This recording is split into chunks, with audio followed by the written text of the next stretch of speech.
लोगों के लिए आत्मा पवित्र है लेकिन शरीर उन्हें अपवित्र लगता है। ये कैसे संभव है? Yes? हम यही तो करते रहे हैं, है ना? ये कहना कि ईश्वर तो पवित्र है लेकिन सृष्टि अपवित्र है, ये कैसे संभव है? ईश्वर का विचार ही आपके मन में इसलिए आया क्योंकि आपने सृष्टि को देखा, है ना? जब आपका जन्म हुआ और आपने आंखें खोली, आपने अपने आसपास देखा, वहां इतनी विशाल सृष्टि थी। आपके यहां आने से पहले कितना कुछ हो चुका था। बेशक आपने तो ये सब नहीं रचा, इसलिए आपने सोचा कि इसका कोई ना कोई रचयिता होगा। इसी तरह आप सृष्टा तक पहुंचे, है ना?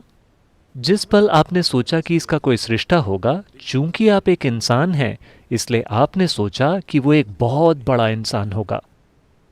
मेरे जैसा छोटा आदमी तो ये सब नहीं कर सकता। निश्चित रूप से वो एक बहुत बड़ा इंसान होगा। सिर्फ 2 हाथों से वो इतनी रचना कैसे कर सकता है? निश्चित रूप से उसके 8 हाथ होंगे। Isn't it? Isn't it so? अगर आप एक भैंसा होते तो आप सच में ये सोचते कि भगवान एक बहुत बड़ा भैंसा होगा। Isn't it so? Yes or no? आप जाकर किसी भैंसे से पूछकर देखिए, वो आपसे यही कहेगा कि भगवान एक बहुत बड़ा भैंसा है, शायद 4 सींग वाला। You know Idi Amin? आपने ईदी अमीन के बारे में सुना है? युगांडा वाला। ईदी अमीन ने ऐलान किया कि भगवान काले हैं। मैं उससे सहमत हूं। अगर गोरों के भगवान गोरे हो सकते हैं तो कालों के भगवान काले क्यों नहीं हो सकते? पर वे दोनों ही भ्रम में हैं। हम जानते हैं कि भगवान सांवले हैं।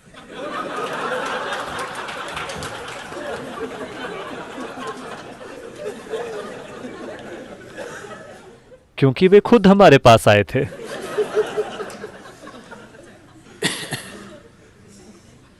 कुछ समय पहले मैं अमेरिका के नैशविल शहर में लोगों के एक समूह से बात कर रहा था और मैं उन्हें एक चुटकुला सुना रहा था।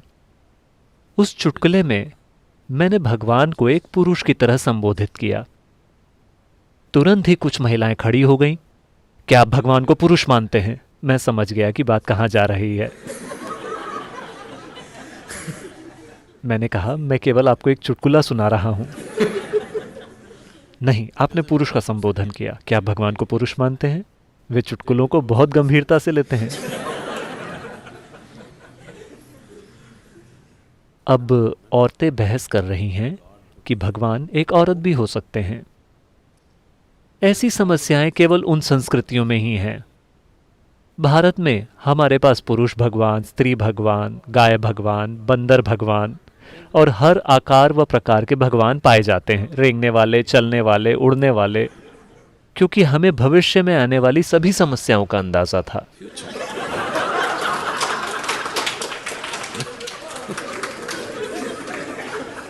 देखिए, इस ग्रह पर जब पुरुष सबसे शक्तिशाली बल था तो स्वाभाविक रूप से पुरुष ही भगवान था। अब महिलाएं भी ताकतवर होने लगी हैं तो वे भी सवाल करने लगी हैं कि भगवान एक औरत क्यों नहीं हो सकते। मान लें कल अगर कुत्तों को बहुत सारी ताकत मिल जाए, जो उन्हें मिल ही रही है, तो कुत्ते भी पूछेंगे कि भगवान एक कुत्ता क्यों नहीं हो सकता। डॉग और गॉड की स्पेलिंग भी एक सी ही है।